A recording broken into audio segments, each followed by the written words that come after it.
California, which is not exactly where I am physically.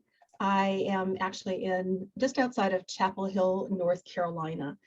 And one of the things that I'm hoping we will be able to do today, if I were in front of you, part of what I would be doing is using my hands very expressively, because that's just what I do. I would be walking around and I would be really drawing on your expertise and wisdom for examples.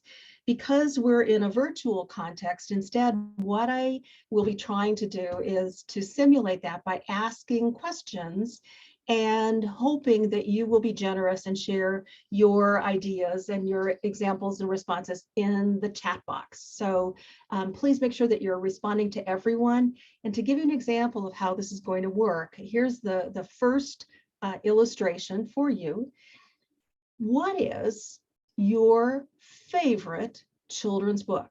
Would you please take a minute, go to the chat box, you just click on it, and then it will pop up.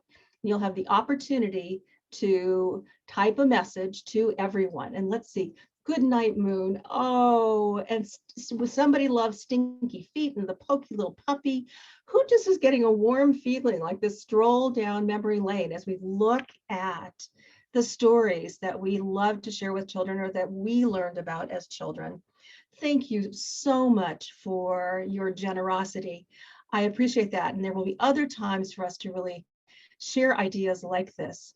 Thank you, thank you, thank you. Let me tell you a little bit about who I am. And to do that, I want to share this next slide, if I can get my mouse to work. Oops, sorry. I'm Camille Catlett, as I mentioned, and because I'm in North Carolina, some of you might have expected that I would have a Southern accent. I am from the South, but I am from the South of California. I am a second generation Los Angelino with one parent from Santa Barbara, one parent from Los Angeles. And so it is particularly warm and delightful for me to spend this time with you.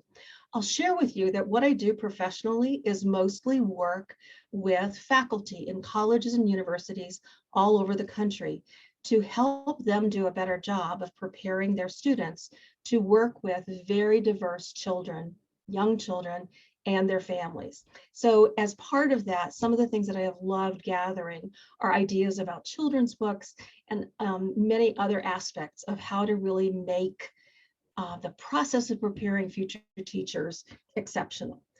I want to mention that there is a handout for today's presentation, and I am pleased that Carla has been able to drop that handout into the chat. For those of you who were able to download it, I'll give you cues about where different things I'm showing are in the handout. For those of you who were not able to download it in advance, it will be available. I promise you will still hopefully enjoy the presentation. You'll be able to access the handout afterwards.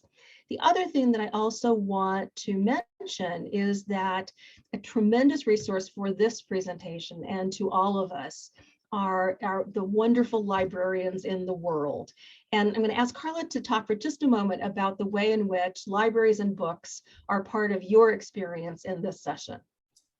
Absolutely. So here in Lake County, California, where we are hosting, we have a wonderful library system. We reached out to our library, we gave them the list of recommended books, and they had all of them but 3, and we will be donating the last 3. So all of the books that are referenced, if you live here locally or in the region where we share our library system, you'll be able to check out any and all of these books from the library. Also, we wanted to make sure that our local participants had books of their own in their homes or in their centers or in your programs where you can share these with children, especially the ones you're most interested in. So if you complete the evaluation survey at the end, you'll be given the opportunity to request 2 of the books on the list, and we will have those shipped to you.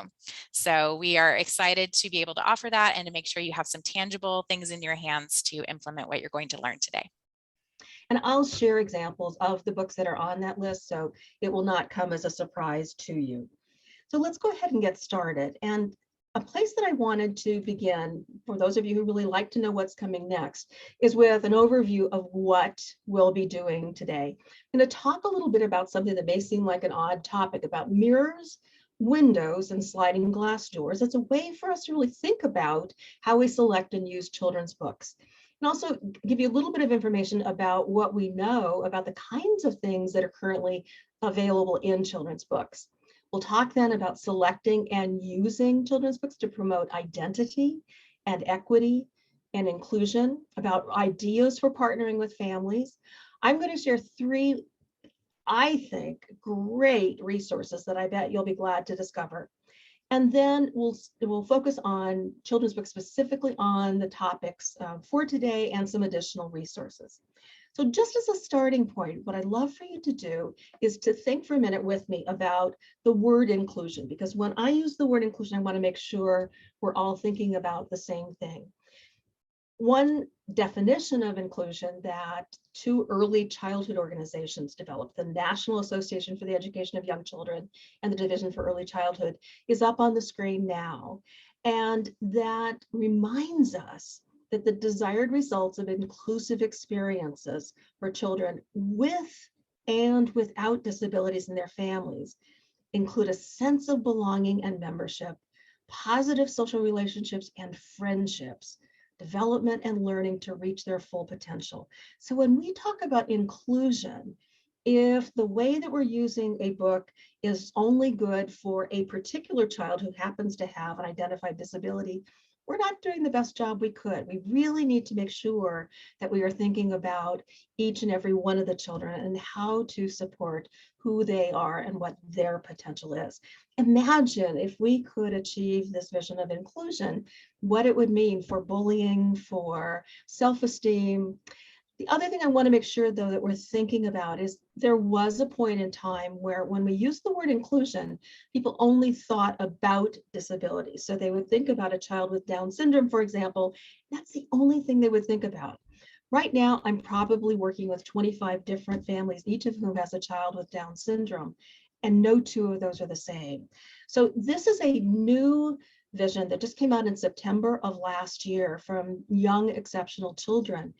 And what it reminds us of is that it's not enough to think specifically about a particular characteristic, like a child's identified disability, that we also need to think about the multiple and intersecting social identities. We need to think about the contexts of each child. And I hope today's session will give you some ideas about ways in which to do that. I think it's in keeping, because what we used to see in terms of children's books that featured children with disabilities is the children were typically sad and lonely and pitiable. And that's just not the way that we're going to grow capable, productive members of our communities. So let's dive into this. And I'm going to ask you to start by giving one more idea from each of you. I want you to think back and see if you can remember when you came in contact with a book that resonated with either who you were or who your family was. Do any of you remember when you recognized yourself or your family in a book for the first time? And if you can think of an example, please put that in the chat. We'd really love to see some of the books that you can remember that connected with who you are. And The Witch of Blackbird Pond. Oh, wow. Outstanding. Thank you so much. So one of the things I wanted to share with you, because I think, The Little Mermaid was the first redheaded girl you saw. It's adorable. I think this is so important, and I don't think it's fair for me to just ask you questions and hear your answers. I feel like I need to share as well. So here is my illustration. The very first time I remember seeing my family in a book was when, and I am much older than any of you, but when I was in upper elementary school, I read a book. Someone Else Loves Little Women. Oh, thank you for that. I read a book called All of a Kind Family. And All of a Kind Family was about a family that Jewish family immigrated from Eastern Europe to New York. And that literally is the story of my maternal family. Both of my great-grandfathers were custom tailors who moved from Eastern Europe, came to New York, and the families that were living in the tenements in this story were my family. And I just remember how exciting it was for me to really see my experience mirrored.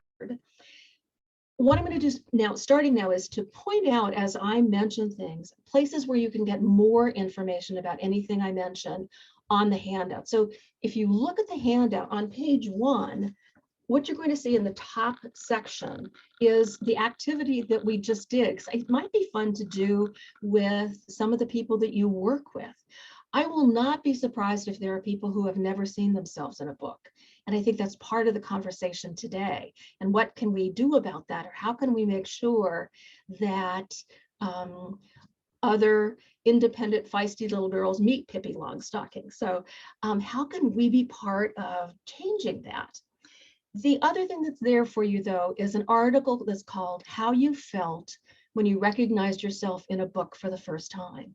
And for those of you who have recognized yourself or your family, and for those of you who haven't, I recommend this article because it's a great look at why this is so important and why seeing ourselves, why representation is such a very important concept.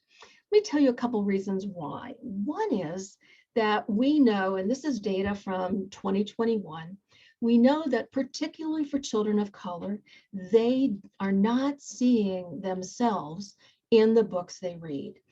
Believe it or not, there are librarians and others who have been looking at children's books to understand the extent to which those books are representative. For example, do the stories about girls feature not only girls who play with dolls, but also girls who want to grow up to be engineers? And they're looking at both who are the characters and what is the content. Someone who started pointing this out a number of years ago is the former leader of the Children's Defense Fund, Marian Wright Edelman. And she wrote an article called It's Hard to Be What You Can't See. And the point that she was making is, how can we expect children to want to grow up to be doctors and want to grow up to be scientists and want to grow up to be botanists if those are things they've not really been exposed to or seen someone who looks like them doing as a profession? If you want, again, I'm drawing from resources that are on page 1 of your handout. So these are things that you can get more information if any of the ideas I'm sharing are things you'd like to know more about.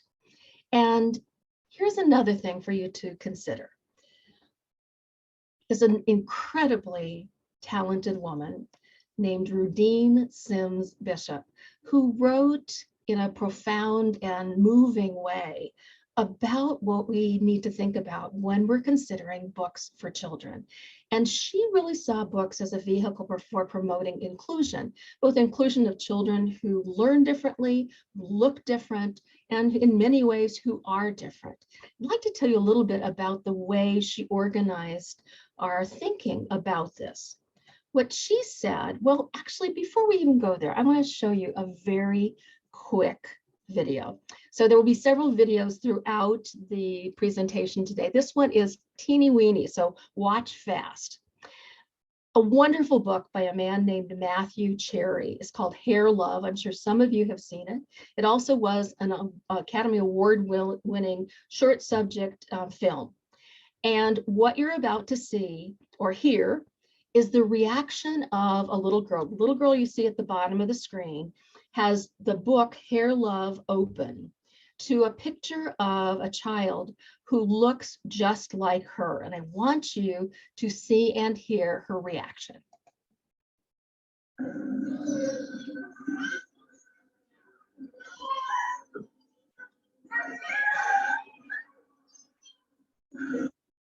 What she's saying, and it's very difficult to hear, it's a little fuzzy, but she's saying, me.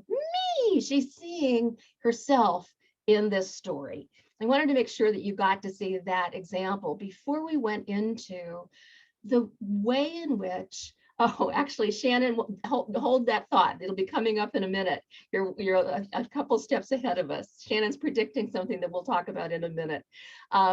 So what Rudine Sims Bishop thought about was that we need to provide opportunities for children to have several kinds of experiences with the images they see, particularly in books. And one of the kinds of experiences is mirrors. And mirrors are those stories, those books in which children see themselves. And the little girl who's saying me has seen herself in a story. This came home to me when one of the faculty colleagues I work with was talking about finding books for her 2-year-old son to read. And she happens to be Black, her son is Black. And one of the things that she said is when he sits on her lap and she would read a story that had children in the story who were young Black children looking a lot like him, her son would sit still and pay attention for twice as long, as if there weren't characters he could necessarily relate to. So one aspect is mirrors. But Rudine Sims Bishop said we also need windows, those clear visions, those authentic visions of other things that may not be as familiar, so that the whole idea of seeing difference is something that children are exposed to. It's new ways of understanding, it's new ways of looking, new ways of learning. And I think it also allows us to create a way for children to see difference as something that is remarkable and fascinating, but not negative. Then the final way that she thought about important features of books was to describe what she called sliding glass doors. And how can books also allow children to literally journey through and experience what a different setting is like, what a different house is like, what a different kind of vehicle is like, what a different place to swim might be like. And that all three of these are really necessary features for children to really develop both who they are and who they are in a world of others in thoughtful ways. So one of the things that you will find on page 1 of your handout is the writing of Rudine Sims Bishop. There's also a delightful short video that in which she shares some of these perspectives. I want to give you an example of one of the books that is a book, that is one of your possible selections. This is a book called Last Stop on Market Street. And this is a book that in many ways is an example of mirrors, windows, and sliding glass doors, because it features both things that may be familiar in talking about someone like this little boy and his grandmother take a bus together. There'd be a chance to talk about, do you get to see your grandmother? Have you ever ridden a bus? Things that are likely to be more common. But then part of what happens in the places that they go on this bus are places that are different, places that are attractive, places that are less attractive, and places that look very different from where this little boy lives. So this is an example of a book that really has lots of opportunities to think about both mirrors and windows and sliding glass doors. Just a couple more, and let me also stop at this point and say, if you have any questions, please use the chat to express those as well. I will do my very best to try to stop and answer as questions come up. Wanted to show you a couple more facts that trouble me, and maybe for those of you who are really good at understanding demographics, I'd like you to think about what percentage of characters do you think there are in children's books right now in characters that are either Latino, Latina, or Latinx. And if give a number, drop a number into the, Bailey just jumped right in there. Like that's something that's at the tip of your tongue. We're seeing 10%, 12%, 15%. And I think you know that the number of young children who really are of Latino, Latinx heritage is significantly more than that. Here's the answer, and this resource is also part of your handout. This is the most recent, I think this is 2019 data. 12% is what you see right here, are the number of children's books that featured that perspective. Dana was particularly just, not aspirational with 2%. Thank you for that. And so if you are interested in more about this, this is one source that you will find in your handout. From another source that you'll find, this is the number of children, the percent of children's books that feature children with disabilities. And also this is a percent of children's books that feature characters for lesbian, gay, bisexual, transsexual, queer, intersex, or asexual/allies. So just, it's interesting, but what we know are that the books don't reflect the demographics of California, the demographics of our country. So it makes our job in finding books that can offer windows and mirrors and sliding glass doors a little tougher. Something else that I'd really like to ask you to think about this. So we think about the characters, and I would like to ask you to think about some of the other features that it's important to see in children's books. So just think about, just other dimensions, other considerations, other experiences, and family structure, environment, great examples. I think housing is a great example. The whole idea that we do not all live in the same kind of house. Often in situations like this, what will happen is people will use examples from Africa and say, see how different this structure is than yours. I think much closer to home, children can see examples of diversity that will be possibly much more meaningful.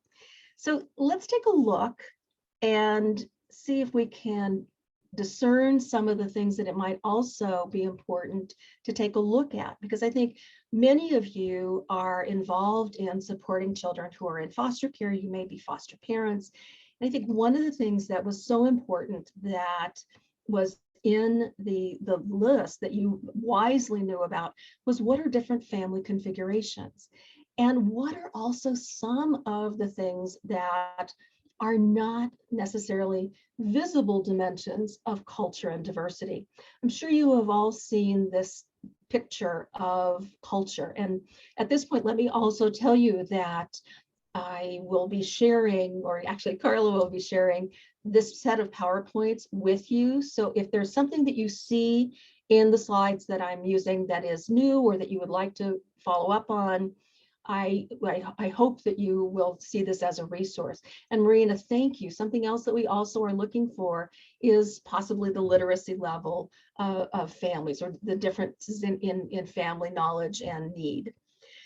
This is a reminder that the other things that we also need to think about is how many ways in which we are different, that we have different ideas about the size of families, we have different ideas about faith, we have different ideas about how to rear children, about how to make decisions.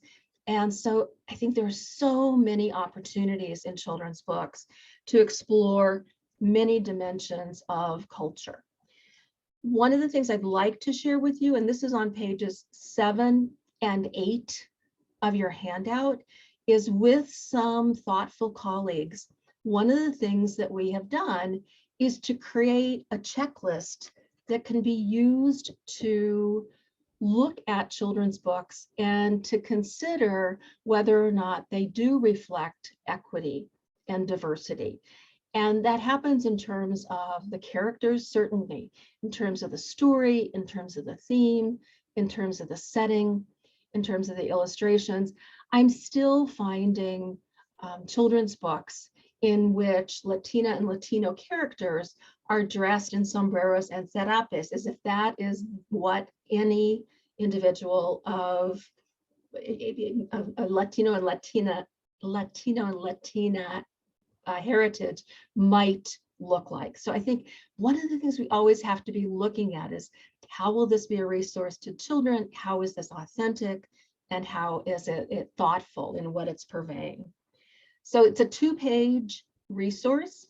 I just think that you might enjoy taking a look at it to see what it is that you can look for as qualities in children's books. This is another example of a resource I wanted to share with you. Something else that I think is important to consider as we think about children's books is how we use them.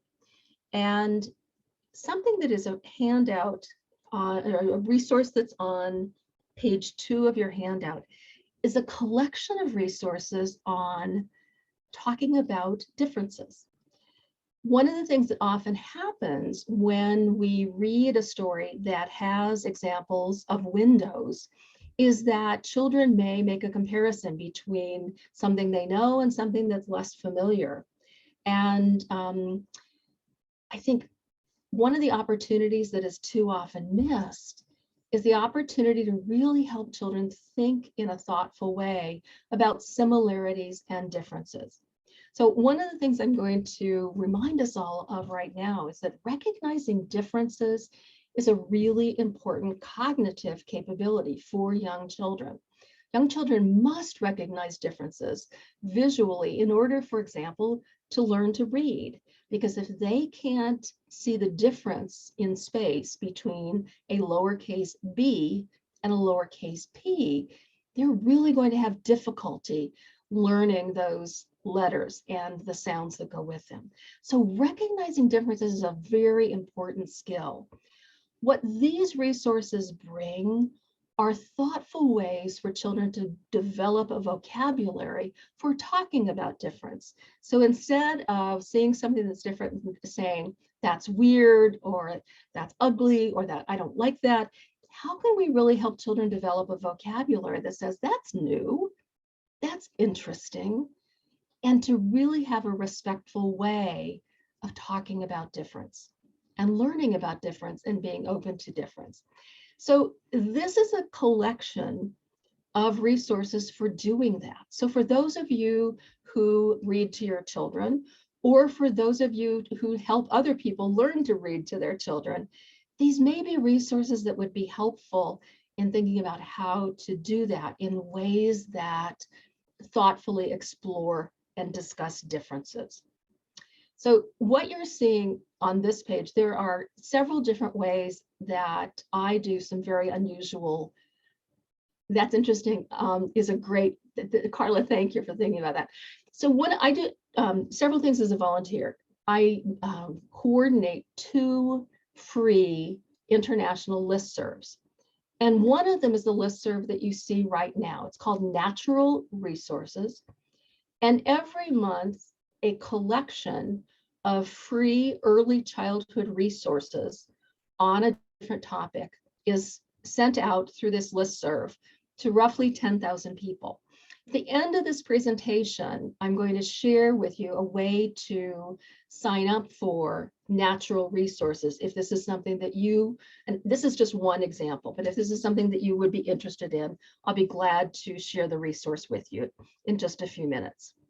So let's move on, and I'm going to give you an example of how stories can be used to nurture identity. One story that is part of the set of stories that you will be learning about is about a chameleon named Neon. This is Neon the Chameleon. It's a brand new children's book.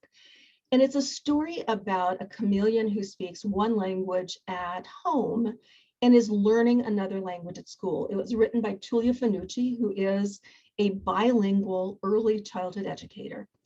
And she wrote this story to illustrate how Neon feels when he's in situations in which his home language is supported and celebrated and recognized, and how he feels when he's in situations where it's not. And the beauty of this book, it's beautifully illustrated. It's a fun story. But what Tulia has also done in the book is to share information in each, relative to each page, about what the literature related to social and emotional development says about that. So along with examples of effective practices and less effective practices, are ideas for teachers and ideas for families about how to support young children who are becoming bilingual. So Tulia has written a new story about Neon the Chameleon. It's one of the books that's available as a prize for submitting your evaluation. Another resource I think you will enjoy that's also on page 2 is something called Using Stories to Nurture Identity. And it's another example of how using mirrors and windows can be ways to really help children feel great about themselves. Now, for those of you who may, as part of your conversations with children you interact with, talk about issues related to race and gender, things that may be more tender topics or harder topics for some to speak about. There also are several resources on page 2 of the handout specific to that topic. And then a colleague of ours was sharing another way in which the issue of representation has been in the news this past week. So there were 2 examples, both of which come from the film Encanto, the new film. If any of you have children, you know that this is the latest Disney movie. I'd like you to watch a little girl in Brazil who is about to see a character in Encanto who she thinks is her. O quê? É você? Olha pra mamãe, deixa eu ver se é você. Eu nasci, mamãe. Você quer ser onde?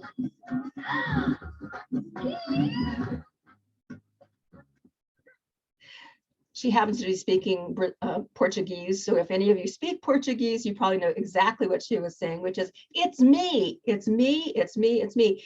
And then when the character from the Disney movie is, so she's shown first as a little girl, then as a grown-up. And what this child says is, that's me grown up. Imagine children being able to see what they would look like when they're older. So there are several. There's another example of a child in New York who is convinced that one of the characters is him. And he appeared on Good Morning America with his parents, and they talked about representation. So this has very much been in the news lately. And these are examples of things you can find on YouTube if you want to make the point about representation and how important it is in children's books. So any questions before I continue? Thank you for your comments. These are so enjoyable. I almost feel like I'm interacting with an audience, which is so nice. Oops, there we go again. So who has an example of a favorite book that you share with children, families, or colleagues? When you need to think of a book to share, what's a book that you, what comes to mind? What's a book that you like to share with others? If you would share those examples in the chat. I'd like to talk a little bit about resources specifically for families, and your examples will help us to possibly think about that. So here are a couple resources to consider as we think about the whole idea of part of the snowy day, fry bread. You'll see that come up in just a minute, I think, in one of the illustrations. Yep, about an Indigenous family. Good for you, Shannon, for knowing about that one. Eric, thanks for the snowy day. That's an absolute favorite, and I appreciate that. So A Day in the Life of Bob, the First Man on the Moon. Oh, wow. So here's something that might be a useful resource. Mama, Do You Love Me? Oh, Jade, is that not one of the most just wonderful books ever written? Does anybody else feel like they're strolling down memory lane today? I want to share with you this first resource. So we are now on page 2 of your handout, and we're in a section that's called Partnering with Families.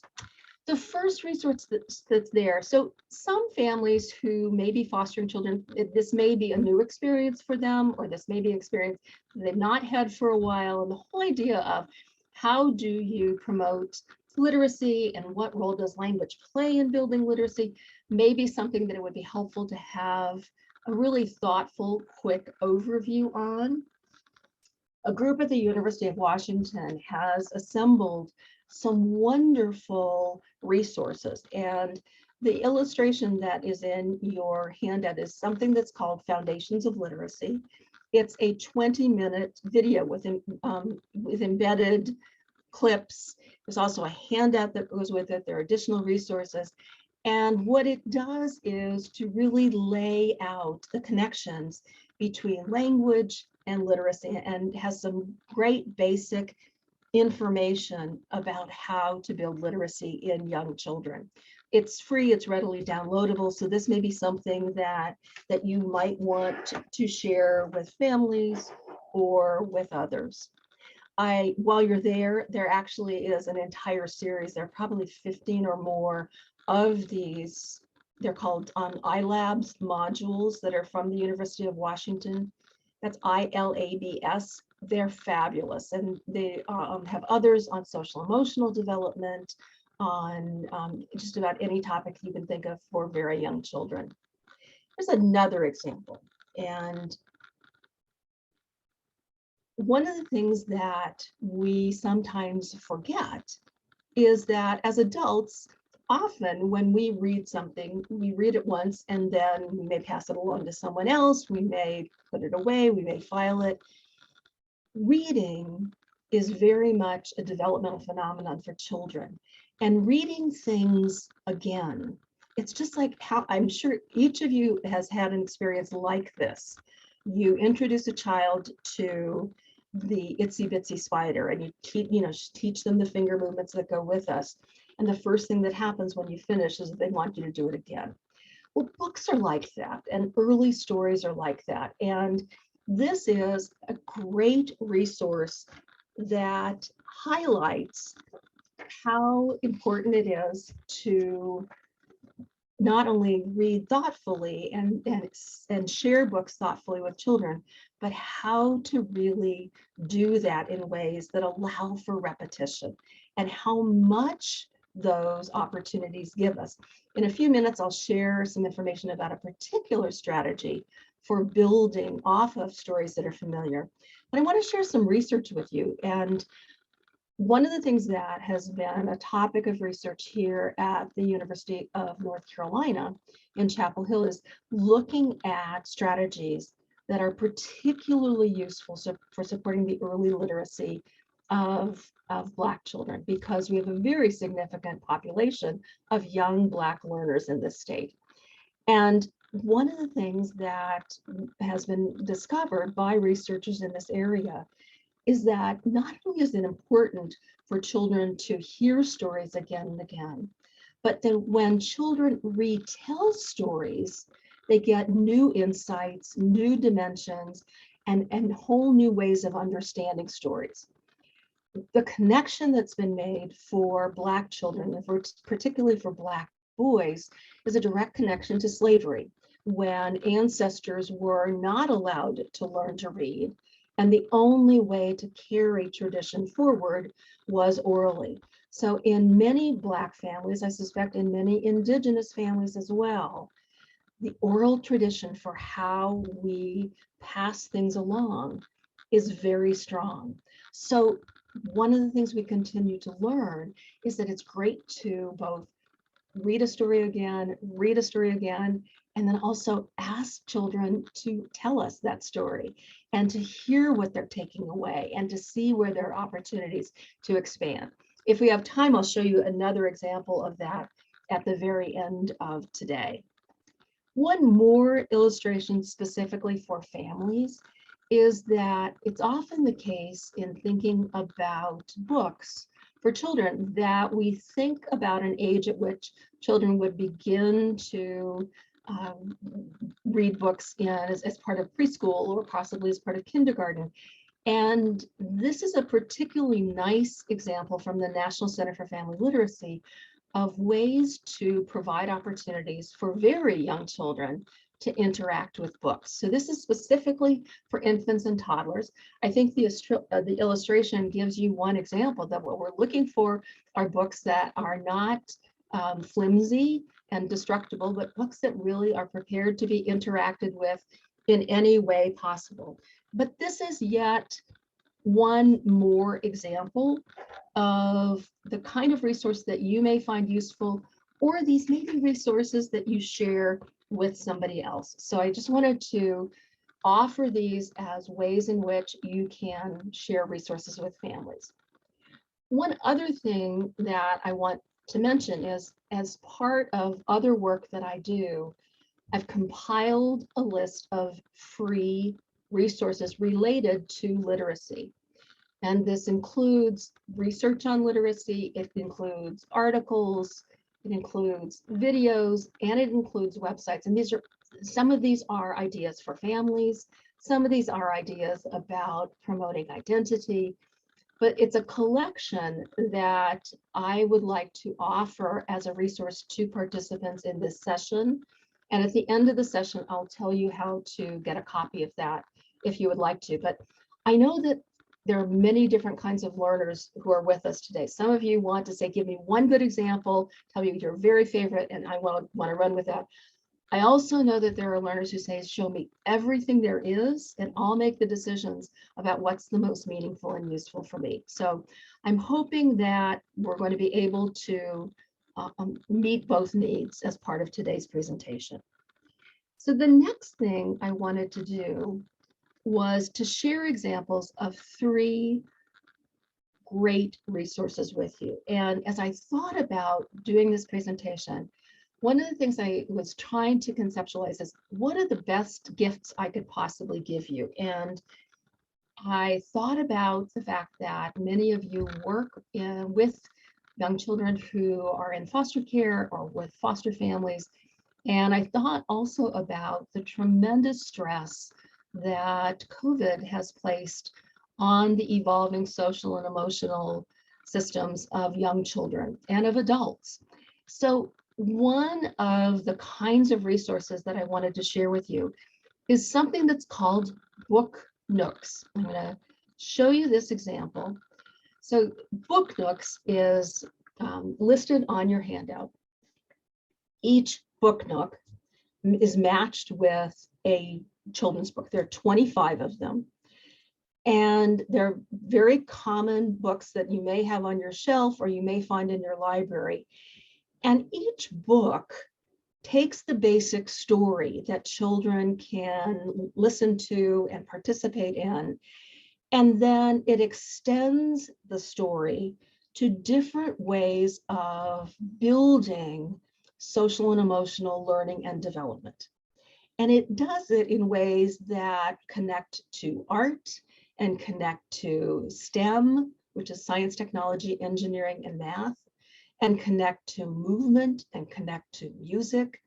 And I'd like to show you one example of what a Book Nook looks like, because when you go to the link that's on your handout, you'll be able to access the same kind of information for roughly 25 different books. So let me show you what a Book Nook is. A Book Nook looks like this. It's an 8.5 by 11 formatted page. And this one happens to be 5 pages long. So this book is called On Monday When It Rained. And I want to just kind of highlight the parts of the Book Nook. So the first thing that you'll see when you get to the Book Nook, when you get to this handout, is you'll see information about the book. One of the reasons I love this book is because it's terrific. Another reason is that, at least unless the prices change, it's $5. So it's one of those books that even I can afford. And this talks about the fact that this is a story about a child and experiences that he has, and the feelings and emotions that go on as a result. And the story is one in which there are paired events. And so I actually should have pulled my story of On Monday When It Rained for you. So on Monday when it rained, I drew a picture. My teacher said it was the best elephant she had ever seen. I was, and then you turn the page and the little boy says, proud. And so it's this wonderful book for helping children develop the vocabulary for expressing feelings, for expressing emotions. And it gives you a story to go with it that illustrates how you might get to that feeling. It's something that lends itself to tremendous interactivity, because imagine being able to read this and having children show you what proud looks like. And I guess if we were together, I would be asking you to say, show me proud. And another example is on Monday when it rained, I didn't get to go to the playground with my friend Lucille. I was, can you turn the page? And the answer is disappointed. And so I would say, if you were sitting in front of me, show me what disappointed looks like. And oh my gosh, the faces. This entire book is about stories that connect to the language of social and emotional learning and development. So that's the story. But here's what the book Nook does. It literally unpacks ways to use the story to promote connections and other kinds of learning. So this next section of the handout is examples of activities that you can use while reading on Monday when it rained. So you can give each child a mirror, or you can give a child a mirror and have them make the faces representing the feelings of the little boy. So not only are they making the faces, they get to see that face. They get to compare it to the book. So this is an entire set that an amazing woman named Tweety Yates created for this book. But wait, there's more. Another section of the handout is about how to connect this story to science. So it explores, for example, ways that children can look at the weather, comment on the weather, talk about how they would feel if it was snowing outside. You should have seen the children in North Carolina last week. Talk about how they would feel if it were raining. Talk about how they would feel if just connect what's going on every day to this vocabulary that you're building by exploring many ways to use it. Here's another example. These are examples of how to connect this story to sharing. So in one of the instances in the book, the little boy goes to his cousin Janie's house and she won't let him play with her new dump truck. And it talks about how he feels when she won't share. So think of all the different ways that you can unpack this story. Here's another example. You can use it to act out different feelings, or to talk about other things that make you disappointed, or talk about other things that make you proud. There are just tremendous, tremendous examples and resources in these stories. So I just wanted to tell you that there are, and Abi Yo-Yo is one of the stories that is, so Marina just commented that her son loved Abi Yo-Yo. Abi Yo-Yo is one of the stories about which there's a book Nook. So I cannot encourage you enough to explore the book Nooks. They're great resources for sharing with others. For those of you who have participated in CEFL training or in pyramid training, you may already be familiar with the book Nooks, but I'm guessing that many of you either haven't learned about them yet or haven't had a chance to explore them. So book Nooks are one of the three great ideas. Here's a second, and actually let me stop. Any questions about book Nooks? They're all entirely online and readily available. So here's idea two. One of the things that it's important to think about is what can adults do to maximize the benefit of storybook reading with or for children? And one example is to use a dialogic reading approach. And dialogic reading sounds like a fancy name for something. The long and short of it is going to be explained by this incredibly talented woman. So take a minute and watch and learn, if it's not already well known, about dialogic reading. Dialogic reading. When my mama reads to me by Julie Elkers. A simple conversation while sharing a picture book with your child has significant advantages.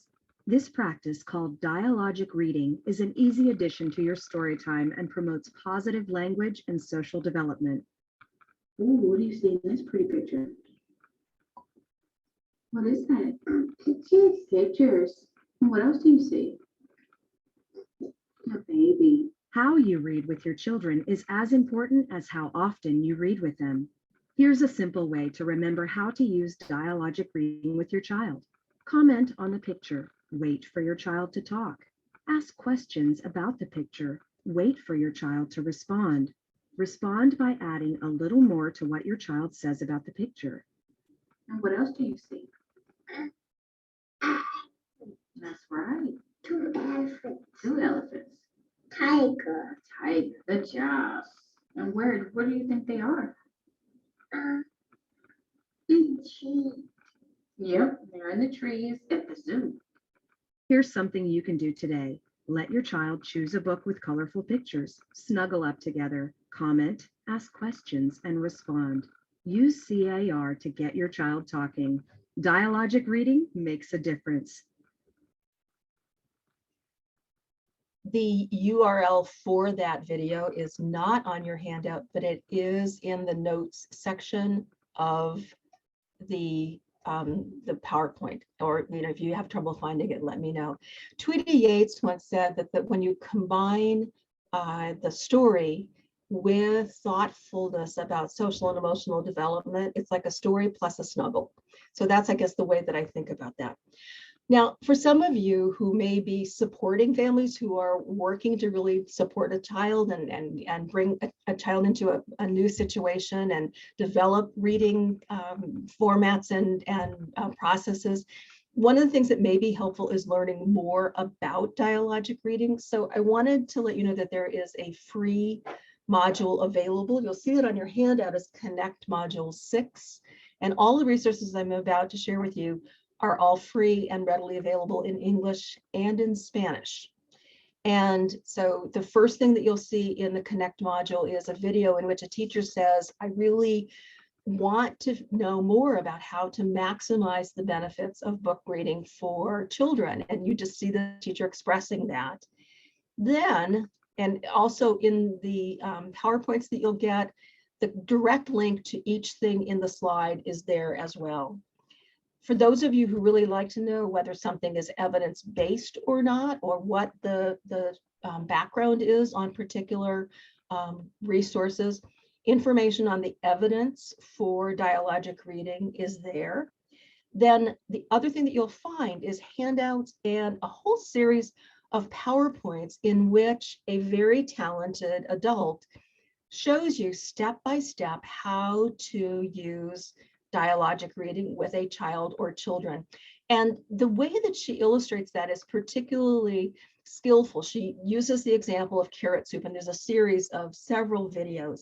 And one of the things that she illustrates is how to give yourself cues about things that you might want to ask about. So if there is a dinosaur in the story and you know that your child is particularly keen on dinosaurs, one of the things you can do is just write a reminder until you get into this routine about just how you can connect that image to things that this child is particularly interested in. Or you may just want to think about what are questions, what are vocabulary words that you might want to incorporate. So all of that is very, very thoughtfully and clearly illustrated in this module from Connect. Again, these are all free resources. And as I mentioned, these are all available in English and in Spanish. Then the third example of something that I wanted you to know about is from a relatively new project, federally funded, that's called Stemi. And Stemi is a project that was funded to help make opportunities to learn about science and technology and engineering and math available for all young children, and particularly young children with disabilities. I want to share some examples with you of some of the things that you can find. I don't know if some of you enjoy websites that are really rich and have lots of resources. I want to give you an overview of what's on the Stemi website so that you're in a position to use it as part of your interest in storybooks and children's books.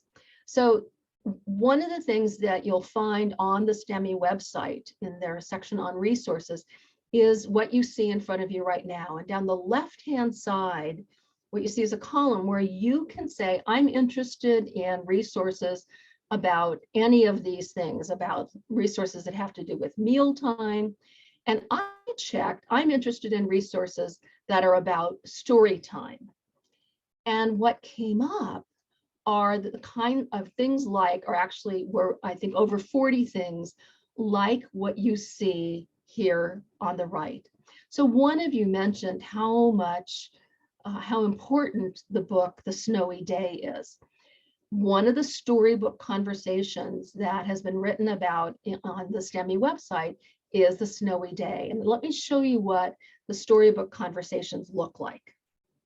So each of the, I'm sorry, I also want to mention, so you can search by routines. You can also search this website, and all you need to do is enter a word and it'll take you there. You can search by a topic. So if you're interested in houses, if you're interested in adaptations, if you're interested in inclusion, you can search by resource type if you just want to find videos, by setting, looking for things in a home or a program, by language. There are a number of resources in Spanish. And my favorite is Storybook Conversations for Families. And let me show you why. So one of the things that you'll find when you get to the Storybook Conversations for Families, there is what's called a guide to adaptations. And this is lots and lots of great ideas for how to help any child love books and want to interact with books. So one of the things that we know is little fingers, and particularly little fingers that may not be particularly strong, or little fingers that may not work identically to everyone else's, can sometimes have difficulty turning pages. So in the guide to adaptations, one of the things that you'll see are what they call page fluffers that you can use to help children just get their little fingers underneath a fluffer and they can turn the page. You can use giant paper clips, you can use puff paste from the craft shop, but there are all these different ideas for how to make it possible for not only children to enjoy the story, but that whole process of thumbing through a book, the physical activity of reading. Then another example, and these are all part of one document that's called the Guide to Adaptations. Another thing that you can do is there are examples of how to create a prop box that goes along with a story. Because for some children, cognitively or developmentally or socially or emotionally, the idea of a picture is not as meaningful as the idea of a picture of a dinosaur becomes more meaningful when they're holding a stuffed dinosaur or when they're holding a plastic dinosaur. So in the guide for adaptations are all of these ideas for how to increase engagement, how to increase understanding.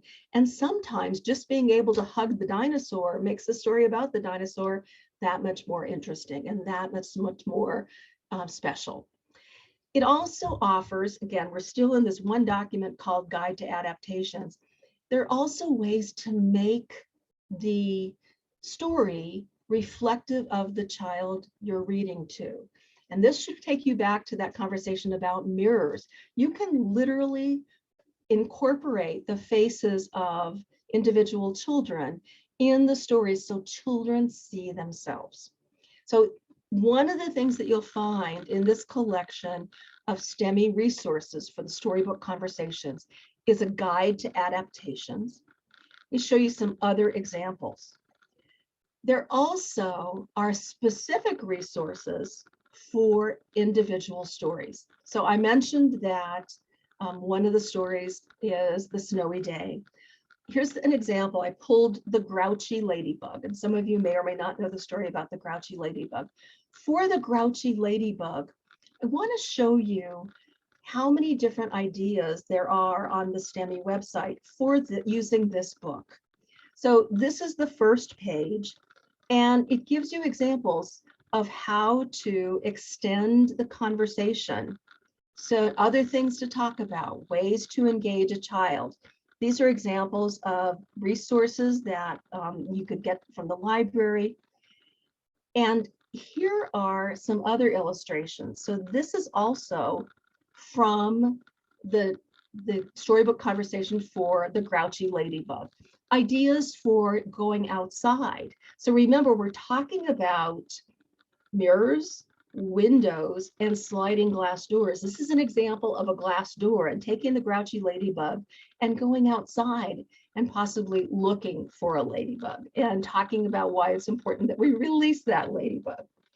Then another example that I want to share, for every illustration in the grouchy ladybug, they have created a picture or icon so that if this child that you are reading the story to has some kind of a communication device, an assistive communication device, you can program in the icons from the grouchy ladybug. Or you can actually just give the child that picture to hold so that they tangibly have the ladybug in their hand that relates to the ladybug that's in the story. All of these kinds of adaptations are certainly, nice to know about, but I want to make sure that you also know these are part of a very, very thoughtful approach to making learning as meaningful as possible for each and every child, called Universal Design for Learning. And when we're using Universal Design for Learning, we're thinking about all the different ways that we can represent concepts so that developmentally we can make the story meaningful. So what that means is that you know 5 different ways to represent ladybug so that children are thoroughly engaged and supported in thinking about a variety of ways in which to learn. You know different ways to engage children. You use what they're interested in, you use what they like, you use what they are just drawn to. And we also know that there are many different ways that children can express themselves, whether it's verbally or through sign or through an augmentative communication device. But all of these ideas are part of the larger world of Universal Design for Learning. So these are not just fun. These are really important, effective ways to make storybook conversations meaningful. And lots of these are housed within a project that's called Stemi. If you ever want just a wonderful introduction, just type the word STEMIE into your browser and you'll get lots of ideas. Wanted to also mention, for those of you who think that the work that Stemi is doing is something you would like to know more about, they have a monthly newsletter that you can sign up for. It's free and it has lots of ideas that you can use possibly in your work as a professional, in your activities as a family member, whatever. But Stemi is a free newsletter that you may find interesting to sign up for. So we're moving into the 3rd quarter, and I wanted to share some additional resources with you. When you look at the remaining parts of the handout, if you look on pages 3 and 4, what you'll see is resources that are divided up by different categories. So the first category says if you want to nurture identity or help children, diverse children connect with books that reflect their lives, here are some things to do. And we're not going to have time to go into all of these, but I wanted to give you some illustrations of what you'll find in these pages. So one of the categories is how can we use children's books to explore food, cooking, feeding, those things that are so much a part of each of our unique cultures and our family cultures. And these are examples of where you'll find listed in the handout stories like The Ugly Vegetables or Luna's Yum Yum Dim Sum. And knowing what you now know about mirrors and windows and sliding doors, each of these are examples of stories that you could use to explore maybe things that are familiar, maybe things that are different, maybe things that children might like to try, just some illustrations. There also are some fabulous examples of stories that incorporate both STEM concepts and also the perspectives of Black, Indigenous, and Indigenous individuals and people of color. The Water Protectors won the Caldecott Award in a story about preserving water quality by a group of Indigenous characters who are featured in this story. I think that this is also where you'll find stories that reflect girls doing things other than playing with dolls. So this section specifically on STEM concepts has books that may offer different kinds of insights that you can use in your work. Then I think the other thing that we look for are books that may offer some new insights or offer information about a perspective that's different. And here are three that are books that are featured on the list that you will get to choose from. So The Hike is about the adventure that a group of children take. And actually, if you are interested, there are descriptions of the books that are available for you to choose from on pages 5 and 6 of the handout.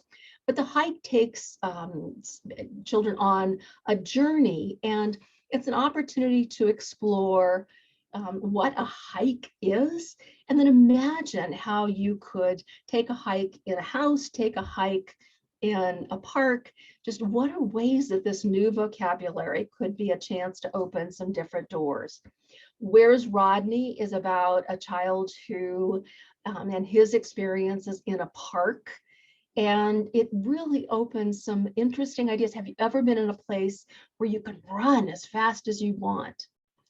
Some of these offer stories that have multiple purposes. In Jabari Jumps, there's a child who has learned to swim, but wants very, very badly to learn to jump off the diving board, but he's terrified. And the opportunity to discuss, what do you do when you're scared? How do you prepare to do something that scares you?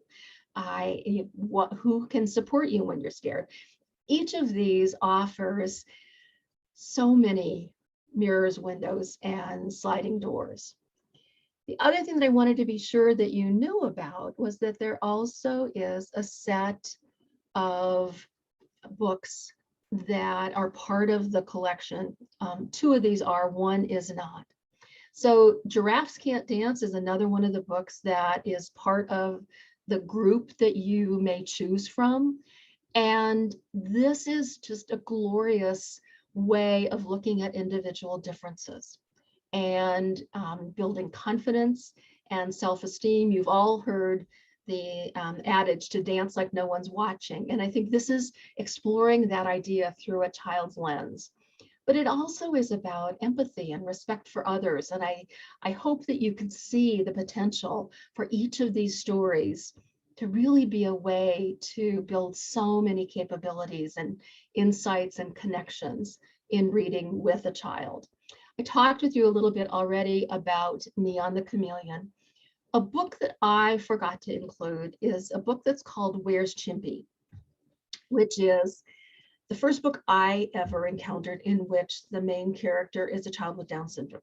And the reason I love this book is because it's a story about a father and his daughter. His daughter has a beloved stuffed animal that's a chimpanzee that she loses. And in order to find Chimpy, what they do is together they retrace the steps. What are the things you've done today? Where have you been?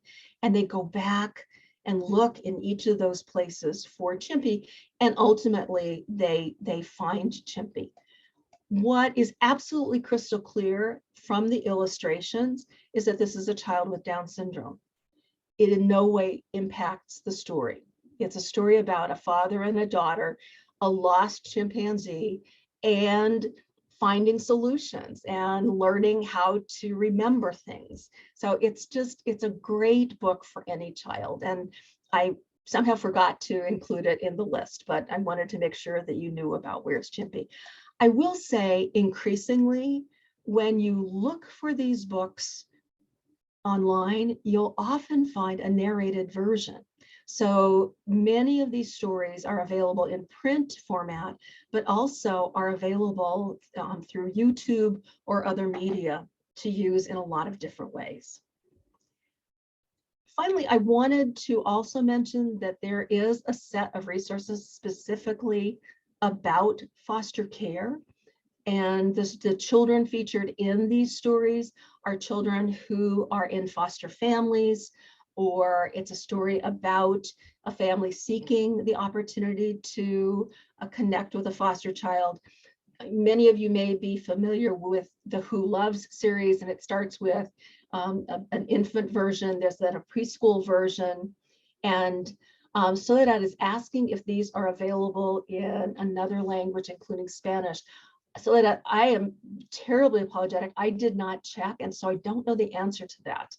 I would hope that Neon the Chameleon will be soon, because Tulia is bilingual, so should be able to produce that.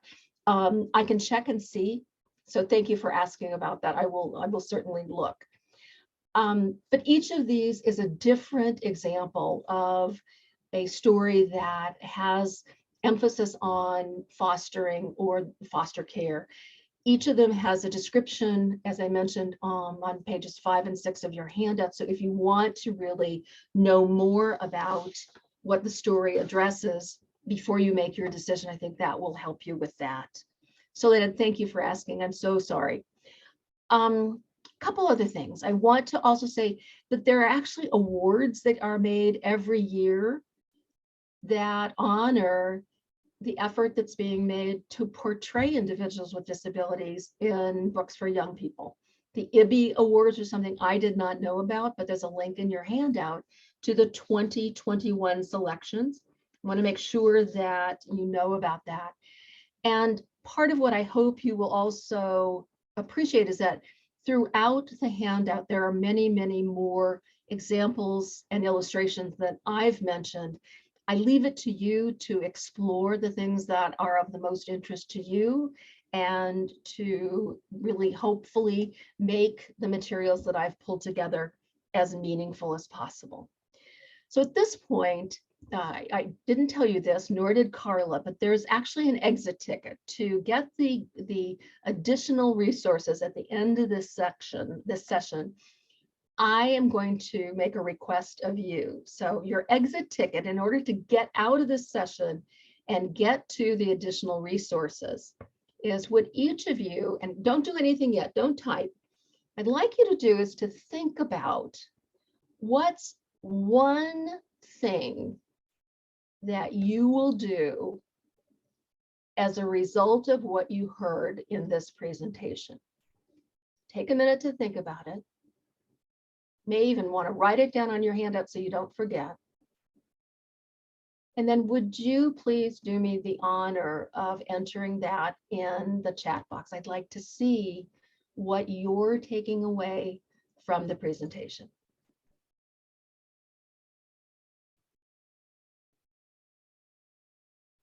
Super.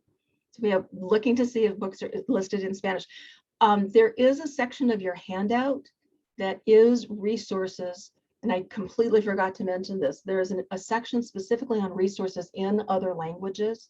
So you can go to that section to look for children's books that are available in Spanish and in other languages. There also is a section of your handout that's called Books in Other Formats. So for those of you who are seeking resources that would be suitable for children using augmentative communication devices or other assistive technology, you'll find a wonderful library here in North Carolina that has many resources you can draw from. So thank you, thank you, thank you, thank you.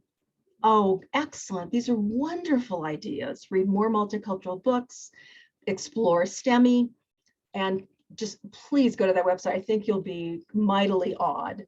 So thank you, thank you, thank you for this. I think I should have just talked about Stemi because that seems to be the most popular thing I mentioned. That's terrific. All right, additional resources. So here's the deal. I want to offer you 2 different listservs. So I mentioned a little while ago that I send out a free listserv each month that's called Natural Resources. Natural Resources is for children birth to 8. And each month, the resources are on a different topic. So I showed you, for example, the resources on similarities and differences, or talking about differences. Every single month, it's on a different topic. So that's called Natural Resources. There's another listserv that's for infants and toddlers, children from birth to 3 and their families. And what you're seeing in front of you right now is a sample of that listserv. It's called Baby Talk. So for those of you who work with very young children, I think you may enjoy getting a copy of Baby Talk, because part of what it has each month are free resources. Every issue always of Natural Resources and Baby Talk always has at least one resource that is also in Spanish. So for our colleagues for whom that is a high priority, I'm doing my best to make those available. But these are samples of some of the kinds of resources that you would get in an issue of Baby Talk. So one resource is Natural Resources, that's birth to 8 once a month. A second free resource is Baby Talk, that's birth to 3, a listserv once a month. And a third resource is called, I mentioned earlier that there is a free collection of free resources on early literacy. So for those of you who would like more information specifically about literacy, and here are some examples: engaging children with print, tips on supporting reading skills at home. These are the kind of examples of the free resources in this collection of literacy resources. So here's the scoop, and please don't do anything quite yet. This is my email address. It's camille.catlett@unc.edu. Please, after this session, because there's still a little bit more, I will not be able to pull your messages from chat, so it's important that you email me directly. Don't put it in the chat. But if you would like to receive Baby Talk, that's the 0 to 3 listserv, or you'd like to receive Natural Resources, that's the birth to 8 listserv, or you'd like to receive the free literacy resources, or all 3. So this is, I was prepared to offer 2. It went up during the session to 3. So there are 3 free resources that I would be happy to send to any of you. And just, I'll sign you up for the once a month listservs that you would like. I will send you the literacy resources. So when the session ends, or even right now, if you have access to email, you are welcome to email me and I will get those back to you as soon as I can. But because we have a couple more minutes, there's a surprise at the end. So I want to thank you. You have been so generous with your examples, sharing stories of what you saw and what you didn't see when you were children, or perhaps what you saw or didn't see in books for your children that you would like to. I hope you've gotten lots of ideas about children's books today. One of the things that I love to use in presentations is what I call gumdrops. And gumdrops, to me, you want the email again. Okay, Yvette, I'll go back to that. Hold on. Here's my email. It's camille.catlett. It's on the handout, so you can get it there. camille.catlett@unc.edu. So I call short videos that really help us appreciate insights, gumdrops. They're just those little powerful kind of rays of insight. And every issue of Natural Resources and Baby Talk ends with a gumdrop. It's a free, quick video for you to look at. I wanted to end today's session, if time permitted, with a gumdrop. And what you're about to see is a little girl who has been reading Winnie the Pooh with her family. And just Winnie the Pooh is a story that has been shared again and again. There, just clearly it's something that has happened. But what I want you to listen to, this will be in French, but there will be a subtitle, so you'll be able to understand. What I want you to see is how children make just wonderful connections in terms of vocabulary and imagination and creativity from the interactions we have with them through language and through stories. So watch this gumdrop and see what you think. C'est que ces bébés singes étaient partis. Alors, qu'est-ce qu'il a fait? Et ensuite, les bébés singes, ils s'étaient perdus dans les arbres. Et puis après, alors, qu'est-ce qui s'est passé? Ils avaient vu des chauves-souris. Chauve-souris? Ils avaient vu des crocodiles, des hippopotames, des girafes. Ils avaient fait un très long voyage. Ils n'ont même pas pris le train. Et ils ont vu un crocodile. Ils avaient vu des grenouilles, des boîtes avec des animaux qui sont pauvres et qui ne trouvaient plus leur chemin. Des gens qui voulaient emprisonner les animaux qui sont pauvres, qui n'avaient pas à manger, qui ne pouvaient pas payer. Ils étaient dans des arbres qui sont terribles, avec des hippopotames, des crocodiles, des monstres, des fantômes qui voulaient sauter dans les arbres très haut. Ouais. Et puis il a vu les singes. Et il a attrapé avec sa main. Et puis il a redescendu avec les singes. Et ensuite, Tigre et Winnie l'ourson, ils allaient dans les bois pour trouver des fraises. Mais la sorcière, elle ne voulait pas du tout. Parce que c'était ses fraises à elle qui sont bagrées. Et c'est le loup qui a gagné. Et puis, c'était lui le roi. Il avait un casque, une épée et, comme on dit, là où on se protège. Un casque, un bouclier. Un bouclier et des pouvoirs magiques. So with that, literacy is fabulous. It's strongly connected to language. Anything that you got from today, please use it to help anyone understand how important it is to read and how to make that truly an experience to connect. Thank you very much. I'm going to now go back to the thank you slide. It has been a delight to spend this time with you. I realize I'm ending a couple of minutes early, Carla. I'm sorry, I didn't time it perfectly. But if anyone, since we have a few minutes left, if there's anyone who would like to unmute and ask a question or offer a comment, I would be delighted to stay and visit with you. Thank If you, not- Camille. Thanks, Carla. Did someone have a question? I was just going to wrap up, but I don't want to step on your toes. I just had a comment. Go I ahead. know how important books are for, in everyday life and children, but I learned a lot more about them today.